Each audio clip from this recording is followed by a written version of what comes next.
What's going on, everyone? It's Adam and Craig with Grandstand Golf. This is our round 2 DFS Showdown targets for the Charles Schwab Challenge. Craig, round 1 was kind of Sergio and Spieth show. I mean, we had a stroke average over par, and these guys just were playing a different course, it seems like. Yeah, don't forget Eric Compton. Double heart transplant recipient? Is that right? On Compton? That's a crazy story. I was reading that. Yeah. Kokrak, yeah. I mean, I think it's interesting. I feel like Spieth is the one that definitely has the most staying power. But we'll see. Sergio has won tournaments this year, so it's not out of the blue. It's just, I mean, it's just kind of amazing that I think guys went that low, and 2 guys went that low. There's not anyone at 6. A really good round. I mean, T14 is -2, and the fact that 2 guys went to 7 under, like they were playing a completely different golf course. Like I said, like it just seems crazy they went that low. It is a little bit. I mean, I do think you see that a little bit on smaller greens, where the difference between you can have those birdie putts and you can have chances to score. Or if not, you can make bogeys real quick if you get short-sighted and that kind of thing. Or as JT showed, like double bogeys. Or yeah, it's just a really interesting day because the wind was up, and it looks like it's going to be up more Thursday than maybe the rest of the tournament. But it's also so soft. Like there's so much water on the course. The greens, there's nothing you can do to really dry them out. So will they dry out through the tournament? I don't know, but it's just I don't think so. I mean, I think it's going to be scoring conditions basically all week. Yeah. I mean, looking at this leaderboard, we got your boy Gooch there with a nice 300 number to start. You must be feeling good about that. Yeah, feeling good about that, yeah. And Doc Redmond, 200, a couple of sleepers. Brendan Todd, unfortunately, is the one that's in my top lineup right now. So he's the one, the safe cut maker I had. He's the one that I needed to get through to the weekend. A lot of short gamers, though. To me, it just looks like from our Wednesday night show, a lot of the guys I said, oh, last one cut. Kokrak, last one out. Hadwin, oh, last one out. So we'll see what happens Friday, but a lot of tournament left to go. Yep, for sure. Okay, let's take a look at it. Crazy symmetry, Craig. 0.88, both AM, PM. I did the numbers. I crunched the average. It was 0.88 for the entire round. Yeah. Crazy. Yeah, it is crazy. I mean, you can flip those upside down, and it's still the same. I know. You can flip them, reverse them. You can mirror them. It's still the same. Well, then it might be like 8.80. Whatever. Okay. Cut line predictions tomorrow. Right now, I think it's +1. Those are from Data Golf. Those cut line predictions, Craig. We see the win below. We'll talk about it in a second. What are you thinking guys need to get to? Well, I mean, it looks like even is probably fairly safe, but you'd like to be under par. I mean... Yeah, you want to be 4 or 5. You'd like to be 6 or 7 under, ideally. I mean, I think we're going to get to the wind here, so I'm not doing anything with the wind, essentially. I mean, it keeps switching. Half hour ago, when I was filling out our picks, just after the conclusion of round 1, it looked like the afternoon was better. Now it looks like there's a little bit of wind in the afternoon. So my picks are afternoon guys, but really, I think you're probably overthinking it if you're trying to pick a wave one way or the other. But when I was looking at my picks, that's what it was. I totally agree. I think that anything you're trying to play one side or the other based on wind with what we see there and how variable it is, I think you're just trying to get a little bit too cute. So I'd say look for players you like. That said, always is a little bit of a skew towards the AM. That's across every golf course at all times. So take that into account. But I think my guys here, I know at least a few of them are afternoon guys. So I'm not favoring it either way significantly. Yeah.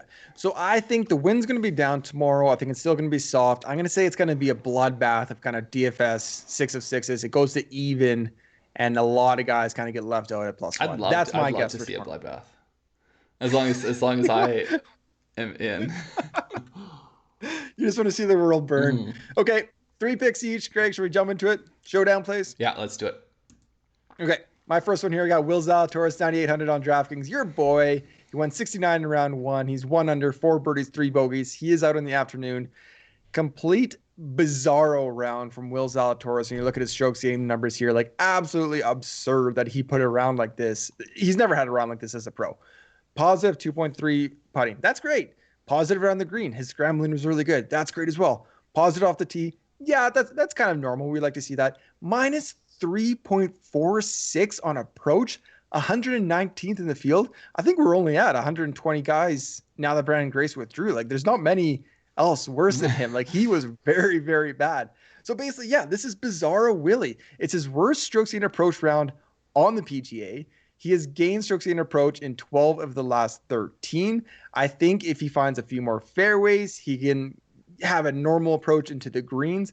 Basically, if you take away Morikawa and JT, he might be the best approach player on the planet. And I expect that to be corrected by tomorrow. He could, have a 5-stroke flip and be too positive tomorrow and have a great round. So I'm going to take a shot on Will Zalatoris. I don't think he'll be that highly owned. Yeah, I think he's always a pretty good showdown option. Obviously, you expect more from the approach, but you also expect a little bit less from the putter. 9,800, it just, the only thing is, do you want to pay up for that? I'm going to avoid Spieth tomorrow. I like Spieth. I have enough of him in tournament long, but it's just going to be his ownership's going to get so high. He's going to be so popular. I think you can make a good argument to play Spieth still, but I might even start lower than Will Zalatoris here. So that would be my only hesitancy.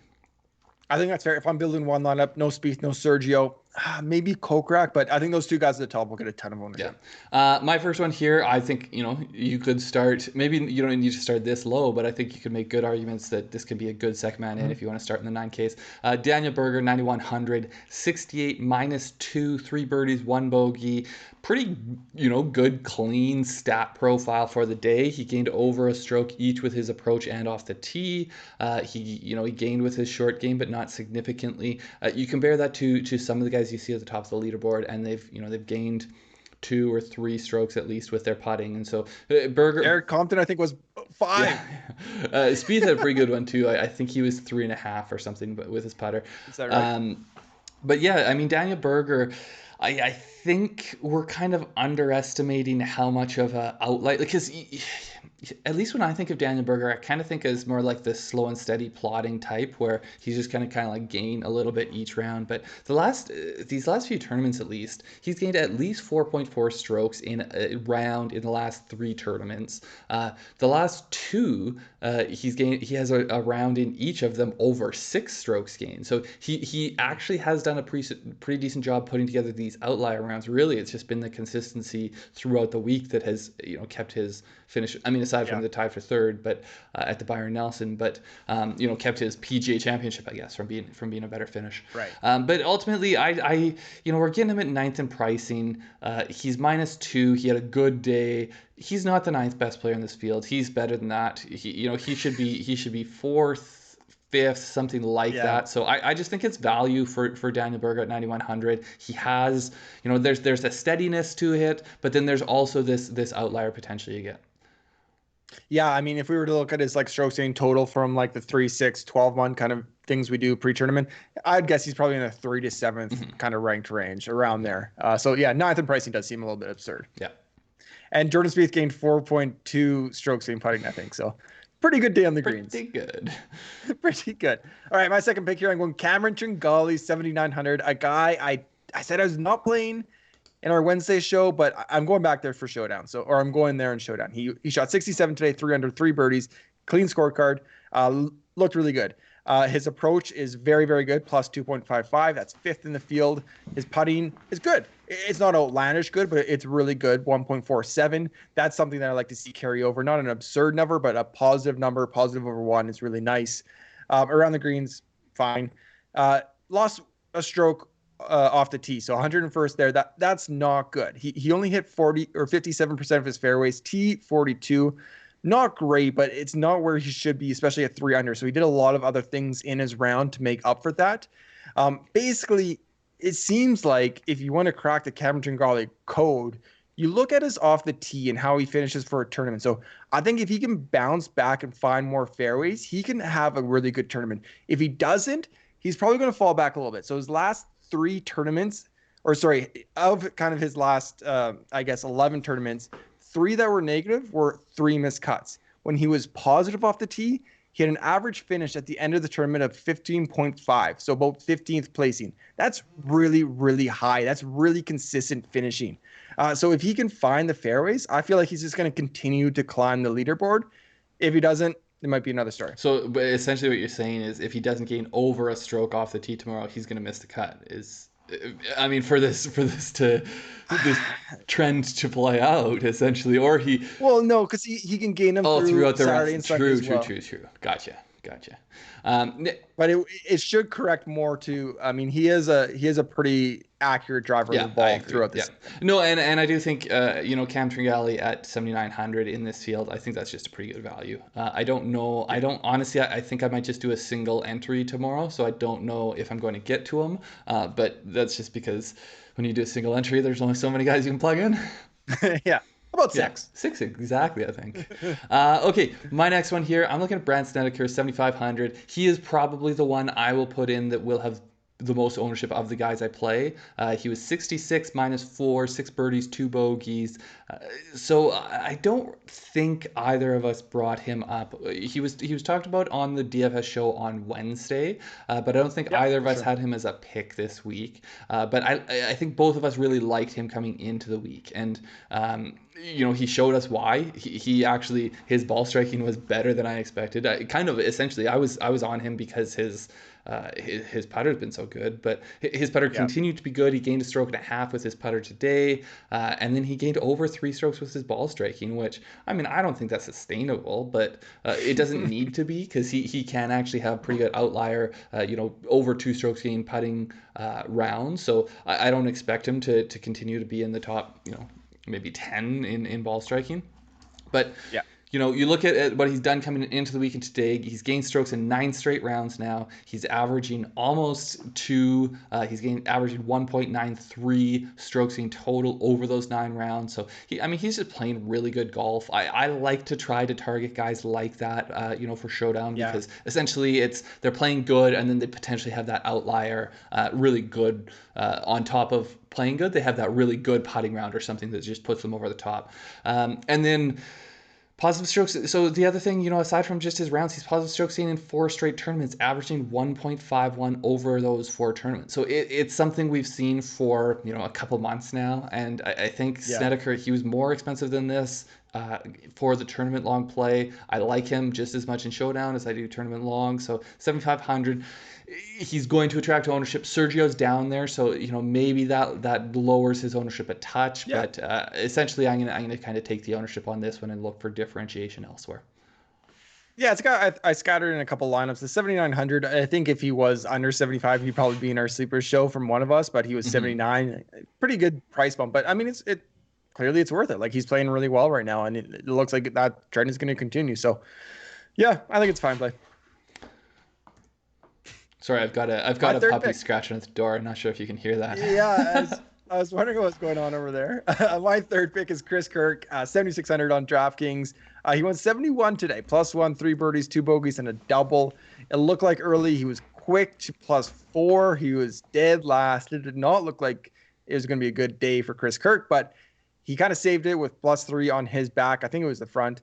And you know what? +1 right now, not that bad. So he lost strokes putting, -1.3, 89th there. Lost strokes around the green, 77th. But his approach was still great. Like, when he was coming back, he was just firing at pins, or at least it looked like on Shot Tracker, he's right beside the pin, knocking in these birdie chances. So +2.65 on approach, that's 4th. That's kind of the Chris Kirk we know and love and that we expect to see. And then loss off the tee, -1.02. Something, a trend I don't think will continue. I think his approach is very good, and I expect it to be positive. Maybe not that positive, but I do expect the rest of his game to slowly come around to positive. His putting around the green off the tee, I think that through Friday, hopefully through the weekend, can kind of go to positive. His last 8 events, he has been positive off the tee, around the green, and putting in 6 of them. So he has been playing good golf, and those aren't weaknesses of his game. Those are just kind of off days, I think. And at 7,600, from how he kind of battled back with the 3 birdies coming in, I think he can kind of translate that into a good day on Friday. Yeah, I definitely was sweating it. I had him as a pick this week, so I definitely was sweating it when I saw he was +4 early on. I don't know, for me, it'll be a little bit of a hedge here, where I don't think I'm going to play him in Showdown, just because I need him to make the cut for my tourney long. So, But I do like the price. I like the player. It might actually be one of the ones. I haven't made lineups yet, but it might be one of these ones that I double down. Double down on 11 and take the chance. I like it. I like it. Okay, my last one here. The other thing is we got a lot of guys in this price range, so that's the one other thing that I'll have to see how it is that I structure lineups. But my next one here, similar price range. I'm going Kevin Streelman at 7,500. 69 -1, 5 birdies, 1 bogey, 1 triple. Decent putting day, poor ball striking. I looked around the triple. He kind of had to punch out of a fairway bunker, and then he hit it into the water from there. So obviously the numbers start to collapse pretty quickly when you have something like that. But last hole of the day too, I think, right? I think it was his last hole. I don't know. But regardless, a little surprising still. Like, it means that he was probably doing some things throughout the day good, because he was still positive in his ball striking, especially on approach. But it's another one here similar to Snedeker, where I just like the form coming in. I don't actually think I got to him a whole lot tournament long, but he was more expensive. He was up in the 83-ish, I want to say, tournament long. But he's gained strokes in 8 of his last 9 rounds. He's plus 1.82. Obviously, everyone was paying attention to him at the PGA Championship, where he had, he was in one of the last groups there. But the thing that I like, in addition to that, is he's positive off the tee and on approach. So not combined ball striking is positive, but both of those are positive in 4 straight tournaments. So the ball striking is in a good place. I think he kind of made a mess of one hole today, and if not for that, he would have had a pretty decent round out there for what the course was giving up. So I think it's just a good potential to bounce back, even though it was still he gained strokes on the fields, but bounce back and really move his way up through the leaderboard going into the weekend. Yeah. I think those are good guys to target. Another one who had a kind of a blow up hole is Charlie Hoffman, and then kind of came back as well. So those guys that have those one outlier holes, that is an outlier, and you got to think that the other 17 holes are more likely how they'll continue with their play. We did kind of mention him. I don't think either of us got there, but we did mention him as a nice pivot. He was mentioned in our chat, so hopefully some people did go there, because he had a really good day, or a really good start to his day. But even coming in at 1 under, it feels like it's pretty safe. And going into the cut, when we get down here a little bit with this cut line and afternoon guys, I do get a little worried that people, tense up on the back 9 if they're at that +1 even number, and they're like, okay, just get in for par. And you have someone that's kind of a couple strokes clear, that play a little bit more free, and I feel like Kevin Streelman can do that. Well, and I think Kevin Streelman, I think I would see that he's not worried about it. I think that is more the case with younger guys, where they're sweating the made cuts, whereas Kevin the Gims, the Galas, Kevin Streelman, he's like, if I missed the cut, then I got home early, not a big deal, I just got a good paycheck from the PGA Championship last week, so yeah. All right, that's our 6 picks for Friday at the Charles Schwab. Thank you everybody for watching. Make sure to subscribe to our channel if you have not yet already. Hit that thumbs up. It really does mean a lot. It does support our channel. Anything else, Craig? Nope. Appreciate it. Good luck tomorrow. We will see you in the next one. Yeah, good luck.